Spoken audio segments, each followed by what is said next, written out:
Dating Skills Review, the central source for dating advice for men, brings you the Dating Skills Podcast.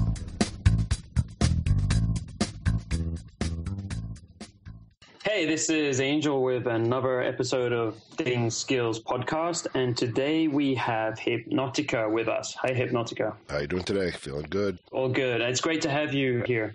We just recently reviewed your book, Meta Whore, which came out about 6 months ago, I think. So first, I'd just like to kind of get your ideas behind why you wrote that and what you wanted to communicate.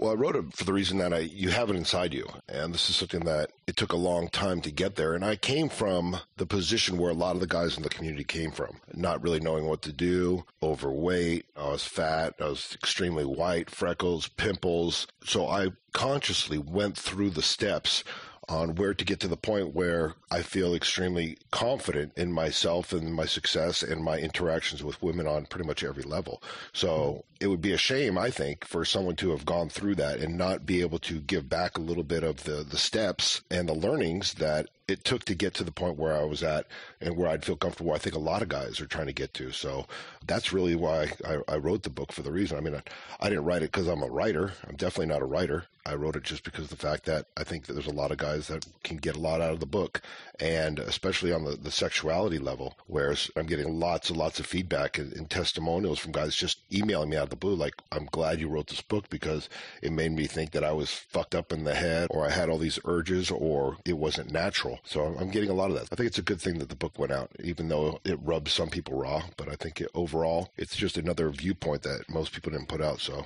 that's pretty much why I wrote the book. Yeah, I mean, one of the things I enjoyed about it was, the honesty. It's very authentic, and I can understand that the scenes that you describe, which are kind of embarrassing, most people wouldn't want to put out there. So I think relating to those guys who said, hey, thank you for writing the book, it's because, that they feel normal because they know that there's other people out there and it's something they don't have to hide or whatever. Do you want to relate one or two of those kind of things that you think people should feel normal about that they generally don't because of the way people view them or talk about them? Well, I think people should feel extremely normal about being vulnerable, being able to open up and say things that are absolutely pretty much normal in life. Vulnerability, a lot of guys think, I need to hold on to my emotion or I can't let it out. But the thing that there's a certain strength with vulnerability, because vulnerability has a certain softness to it. And when you have a certain softness, you're actually more human. You're actually more able to relate to people. You can be more empathetic. And those are the things that I think are powerful. So when a person can actually say whatever he wants to say, and understand that he's got such a strong, solid sense, core confidence inside himself, no matter what anyone says, it doesn't matter because he's just being his own unique individual self. And there's no one that can say, hey, this is right, this is wrong, because nobody knows what's really right, what's really wrong. So it's basically the person's own unique opinion of what they bring to the world. What's their own unique gift? What's their own unique perspective? And without that, then we're all clones. We just walk around as robots in a certain paradigm, and that's death to me. So it's really about the birth of creativity, the birth of, hey, being okay with being yourself, being your own unique individual, really. Great. Are there any specific examples you could give, of things that you think probably occur for a lot of people, but they don't talk about them? Well, this could go right with masturbation. Lots of guys, now I think it's getting a little bit more open. I think with the internet has really helped out open a lot of things on a lot of different levels, as far as ideas, as far as other people out there that have similar interests. And I think something like masturbation, guys, at least in my generation, masturbation was taught to be, it's bad, it's dirty, there was a big religious I like to say the religious Reich of telling you what's right and what's wrong is rotting away a little bit, because they were saying, you can't do this and you can't do that. And I don't know so much about this generation coming up, but I feel like a lot of people were put to shame, like it's bad. And it's not bad. It's just a natural, normal process. I mean, anytime you can, release good feelings into the world, I think that's good. Anytime you could get a release of tension and let the chemicals run through your body that relax you, that's good. I mean, I think the only thing that's bad is if you keep on doing it, 20, 30 times a day and you overdo it. But something like that where you could just easily talk about it, it's more open, it's more honest, it's more just you being you. I mean, I wouldn't make it the conversation of the family dinner, but when you're out with your friends, if you can laugh at it, you can joke around, then you're more at ease with it. And once you have that tension relaxed in your body, then you're able to flow more easily. Things to that nature. I mean, lots of shit happens. Shit happens to people all the time. I mean, I had a really, really weird experience. Probably the weirdest experience happened 2 days ago to me. And I don't ever get thrown off ever. I'm like, that's one of my things is I've been there, I've done it. I had a friend, and I'm still a little weird on this. I had a friend that I know from, I don't know, maybe 10 years, a manly man. I mean, this guy who's like 6'5", 200, almost 300 pounds, 6'5", construction worker, just a man. The most manly man that I know. All right, put it that way. And he came over. I haven't seen him for about a year, and he said, hey, Eric, did I leave my tools there? I go, yeah, I left your tools there. Come on over. So he comes over, and we're just sitting there talking, we're kicking back, and he's older. He's, he's about, 15, 20 years older than me. Been in the penitentiary, like one of these guys, not a guy we messed with. And out of the blue, he just says, Eric, can I see your dick? And I was like, what? He goes, your dick. I would really like to see your dick. And I'm kind of getting a little nervous. I'm like, what are you talking? Like, is this a joke? Like, okay, what's going on? And he goes, no, I really would like to see your dick. And I go, no, I'm not going to show you my dick. But you want to see a picture of it? Here's a picture of it. Here's my photo that it gets sent out to the girls that want to see my dick. Here you go. And then it kept on. And then he kept on. He's like, well, I'd get great pleasure. And he basically came out. This is a guy that I thought I knew like the back of my hand for an hour. Sat in a room and he was pushing on it. And he's a big guy, so I was like, okay, I need to grab a hammer here because he's looking at me like I'm his next dinner. And he goes through the whole thing. This went on for an hour, and I was like pleading that somebody would come and rescue me because I was just in a very weird situation. I was trying to make fluff it along. And he basically said, "Can you mind taking your shirt off and working out in front of me?" I'm like, "Look, this isn't my deal." And then he goes on to tell me he likes to be on the bottom, and he loves it when the cock's in his mouth because it almost makes him come without even touching himself. So I mean, these are the kind of conversations and shit that happens. Like you never know when it's going to happen. It was very odd, and he left because I had a client coming in, but I felt extremely weird. But shit happens, and shit happens to a lot of people. And so it's like when you can just get it out of your system and let it go, it becomes funny. When something becomes funny, and whether it's masturbation, whether it's premature ejaculation, whether it's anything, you get that tension out of your body. Once the tension's out of your body, then you're back more into the flow. But that's the kind of stuff that happens. I like the way you put it. Like it's this tension in your body that is kind of trapped, and I guess it's going to come out in weird ways and interrupt what you're doing. If you're approaching women or you're meeting women or whatever it is, it can hold you back, I guess. It can temporarily hold you back. I mean, it depends. If you let it build up, I kind of look at imagine like a sink, and there's hair in the sink, and sometimes if there's enough hair in there, it kind of slows it down. But if you don't do anything about it, pretty much it stops. And if you realize that there's always going to be a little cloggage somewhere down the line, as long as you keep moving forward and you do something actively to kind of clean it out, you start to move forward. For example, like guys on approaching. I know they have this big thing on guys on approaching. I don't really even look at it that way, but a lot of guys do. And so they're out there and they don't realize that it's like anything. It's like working out. It's like starting a vehicle. There's a warm-up phase, and nobody really likes to do the warm-up phase. Even the best people that I know that are good at it, even the guys that are the top guys that teach this stuff that I know go out all the time, say, hey, the first 3 times suck. The first time it's just like you're warming up, and it's like stretching a muscle. You just don't go to the gym and grab 300 pounds and throw it up. You got to ease into it. And the first time always sucks. Just like getting out of bed and going, God, I'm going to go to the gym. It sucks.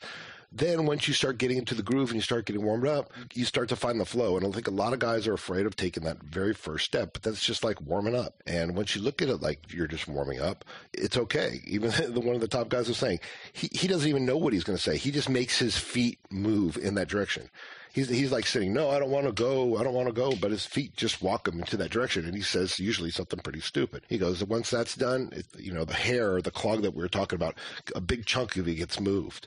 And then the next time it's like the rest of it gets fluid. And pretty soon the water starts flowing. That's a little analogy that may help people. I don't know if I answered the question completely. Yeah, that definitely fits with what I know a lot of the people, the guys teaching this stuff that they do in real life, so that fits with what I know as well. There's a big difference between knowing it in your mind. Lots of people always wonder, hey, how do you present new stuff that I've never presented before? And the only way to really do it and learn it is to go through it and do it and experience it. You can read all the stuff, and that's kind of why the whole PUA system is in kind of the way it is right now, because it's just theory out there. Everyone's kind of talking theory, and when you talk theory, there's nothing new being brought to the table because it's like, oh, well, I brought this. You're not getting the experience. And when you get the experience is when you get the unique concepts, and you get the unique ideas, and you get the unique systems that roll through your body. Like some of the concepts I presented this year that were brand new at the conference that we did with the Casanova crew guys is basically I said, hey, are you guys afraid of clowns?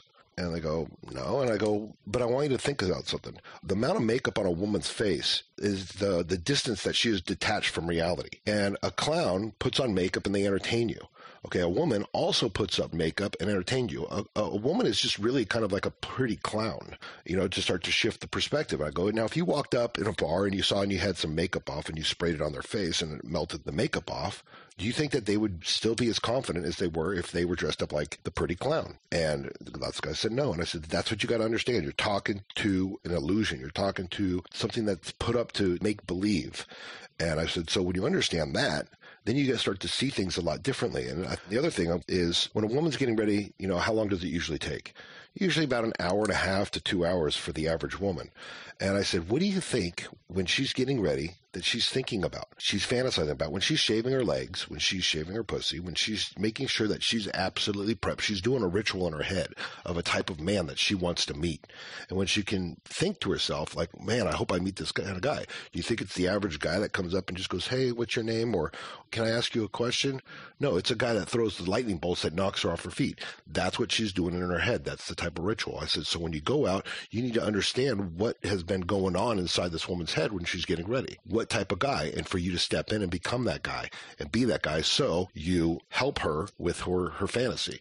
So I wouldn't have known that if I didn't keep on going through the process. If you go through the process, you understand these things and you start to think about it differently compared to if you just stand on the outside and you're thinking about it and you're contemplating it in your head with your PUA buddies. You don't get to see things that free your thought process up. It's interesting to look at it from the women's side of if you've had a few girlfriends and whatever, you see that all of the effort they put up front, right? Some special occasion, it can go 2 weeks in advance. They're stressing about the dress they're going to wear, what they're going to look like, and so on. So in a sense, I guess they get over the tension before the event in their preparation, and then the guys have to deal with it at the event. Does that make sense to you? Yeah, I'd say they're more like putting themselves on display. It's more like they're doing a model walk. So they do have a certain amount of, I guess, tension built up. And women are wild. They want to let loose. So it's almost like that's their moment. They're going to shine that person that they've been building up on the inside, when they look at the shoes and they're going, okay, I'll put this combination together with this combination. I mean, it's really just a big, like a party because they've been planning it. So when they're out there, they're going to put on that person. They're not going to be brought down by a normal conversation. They don't want to. They want to be in that mode where they're out there having fun, letting loose. And guess what, guys? You better be that guy who's able to do that. And if you're just letting her ride the conversation or expect her to keep the creativity going in a conversation or bring her back down to a normal, boring interaction, then you're going to lose. If you're like, hey, I'm that guy who's going to be the tour guide through this night tonight and going to have fun and going to make it wild, you're a hell of a lot better off than you're just that guy that's, okay, I'm going to go and approach this girl because they're going to eat you up because you're going to break down their vibe. So you were talking about experience, the importance of experience over theory a minute ago, and one of the interesting things you relate in meta horror is that you go through many extreme experiences. Probably a lot more extreme than anyone else I know has been through. So do you think that's it's essential to go to extremes, or what kind of experiences do you think are helpful in gaining to get better at all of this? Well, the way I look at extreme is anything beyond what normalcy in a society is. It's kind of like you have the society which is protected by certain kind of universal little laws that everyone kind of agrees in. And that's where everyone is. And so it's just kind of said, like, if you're going out and you're looking for a treasure, you don't want to look where everyone else has been looking because you're not going to find it. You have to look where no one else has looked. So I don't believe that it's essential because I think you can learn a lot by staying in those parameters. But for me, because I like to kind of blaze the trails a little bit, I believe you have, at least I like to go outside the extreme and do those things because then you start to see all the patterns that people run by and how many people want to stay in that little clone zone. But when they get a chance, they come out and they want to unleash and go into it. So, I mean, I believe if you're going to be a maverick, if you're going to be someone who really goes beyond what people want and find new stuff, I believe you got to go extreme. If you just want kind of like a little bit, you can excel extremely the other way, but I don't think you're going to get as many as the original ideas that are going to come to mind, if that makes sense. Yeah, it does. So let's put this into practice. What kind of things would you suggest the guys do in order to